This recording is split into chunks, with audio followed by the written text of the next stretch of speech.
मुर्दाबाद। केपी ओली मुर्दाबाद, मुर्दाबाद। चलेगी नहीं चलेगी केपी ओली।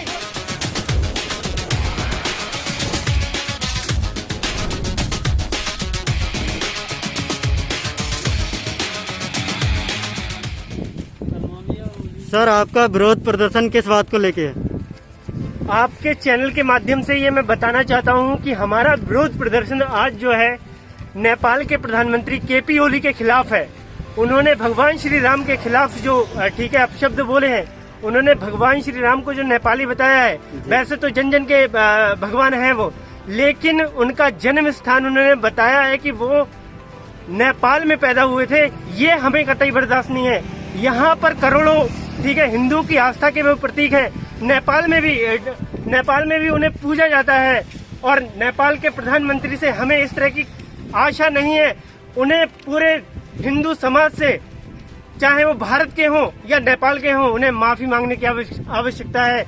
और हमारी यूथ ऑर्गेनाइजेशन इस पर नेपाल के लोगों से भी अपील करती है। वहाँ पर हमारे थारू समाज के लोग बहुत ज्यादा हैं। उनसे भी मैं अपील करना चाहूंगा कि वो लोकतांत्रिक तरीके से नेपाल के प्रधानमंत्री का विरोध करें, उन्हें झुकाएं और उनसे माफी मांगने के लिए कहें। इस वजह से हम लोग यहाँ पर एकत्रित हुए हैं और आज उनका पुतला जलाया है। तो नेपाल इतना छोटा देश है तो ऐसी हिमाकत क्यों करता रहता है बार बार? इस पर आप क्या कहेंगे? देखिए, नेपाल जो है चीन की गोद में बैठकर इस तरह की हिमाकत कर रहा है और नेपाल के लोगों से हमारे जो संबंध है बहुत ही बढ़िया संबंध है, चाहे वो सांस्कृतिक हो, चाहे वो सामाजिक रूप से हो। लेकिन जो नेपाल की सत्ता केपी ओली के हाथों में आई है और जिस तरह से वो चीन के इशारों पर भारत के खिलाफ, यहाँ के लोगों के खिलाफ ये इस तरह के बयानबाजी कर रहा है, बेतुके बयान कर रहा है, ये कतई बर्दाश्त नहीं होगी। हमारे नेपाल के लोगों से किसी भी प्रकार की दुश्मनी नहीं है, वो हमारे भाई बंधु हैं। लेकिन नेपाल और भारत के रिश्ते तब तक सुरक्षित रहेंगे जब तक ये बंदा जो केपी ओली बेशर्म कहीं का ये हट नहीं जाता उस सत्ता से। इसलिए आज ये हमारा प्रदर्शन है और हम ऐसी प्रदर्शन करते रहेंगे जब तक ये ओली माफी नहीं मांगेगा। तो ओली ने कहा है कि वाल्मीकिकृत रामायण के अनुसार भगवान राम का जन्म अयोध्या में हुआ था। तो अयोध्या कब से जो है नेपाल में होने लग गया? ये तो सभी को पता है, करोड़ों हिंदुओं को पता है कि भगवान श्री राम का जन्म अयोध्या में हुआ था। तो अयोध्या तो हमारे इंडिया में ही है ना। देखिए, ओली ने जो कहा है वो तथ्यात्मक रूप से भी गलत है। ठीक है, उन्होंने कहा है कि उस समय भारत जो अयोध्या है उत्तर प्रदेश का, वो असल अयोध्या नहीं है।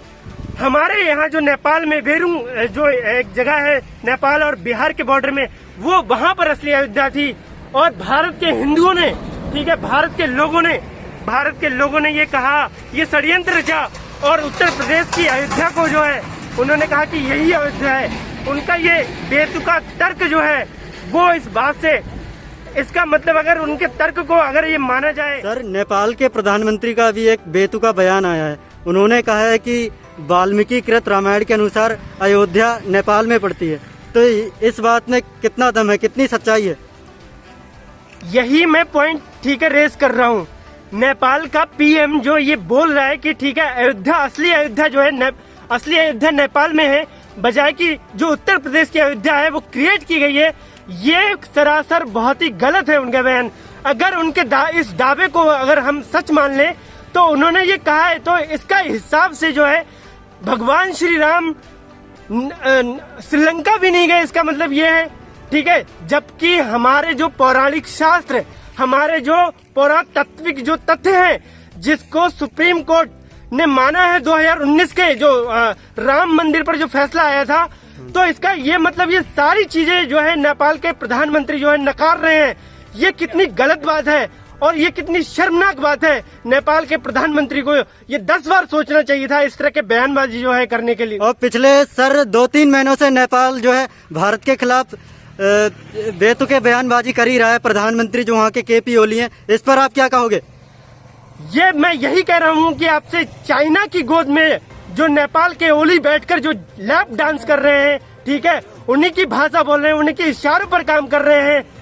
ये दिखाता है कि नेपाल में जो सत्ता है वो चीन चला रही है, चीन, ठीक है। और ये जिस तरह से नेपाल के ओली भारत के खिलाफ लगातार बयानबाजी कर रहे हैं, वो लगातार ये कोरोना वायरस को लेकर हो या फिर, ठीक है, यहाँ पर जो बॉर्डर इशू हमारे हैं, वो लगातार हमारे भारत के साथ जो है संबंधों को खराब करने की कोशिश कर रहे हैं। ये भारत के लोग और नेपाल के लोग, हमें आगे आना होगा और नेपाल के जो ओली हैं उन्हें सत्ता से उखाड़ना पड़ेगा।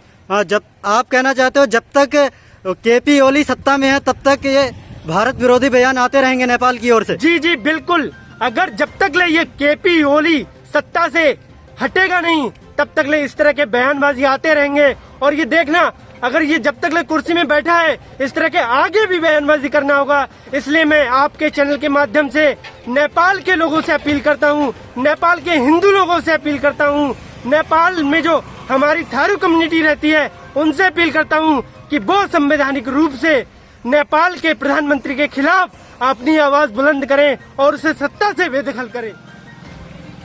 सर, आपका विरोध प्रदर्शन किस बात को लेके है?